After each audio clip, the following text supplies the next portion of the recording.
ഒരിക്കലും എന്നെ വിട്ടെറിഞ്ഞിട്ട് പോയപ്പോഴും അയാള് സന്തോഷിച്ചിട്ടേ ഉള്ളൂ. വേദനിച്ചത് മുഴുവൻ ഞാനല്ലേ? അന്നു മുതൽ എന്റെ ജീവിതത്തിൽ സന്തോഷം എന്താണെന്ന് ഞാൻ അറിഞ്ഞിട്ടില്ല. കരയാത്ത ഒറ്റ രാത്രി പോലും എനിക്കുണ്ടായിട്ടില്ല. എന്തിന്? ഉള്ളു തുറന്നൊന്ന് ചിരിച്ചിട്ട് പോലുമില്ല.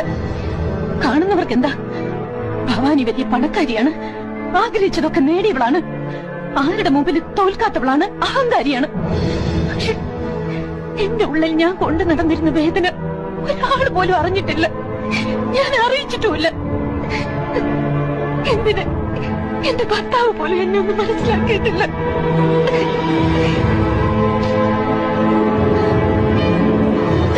എന്നിട്ടിപ്പോ അയാള് മാത്രം ജീവിതത്തിൽ എല്ലാം നേടുന്നത് കണ്ടുകൊണ്ട് ഞാൻ അടങ്ങിയിരിക്കണോ? സമ്മതിക്കില്ല. ഞാൻ ഒരാളും അയാളെ സ്നേഹിക്കാൻ പാടില്ല.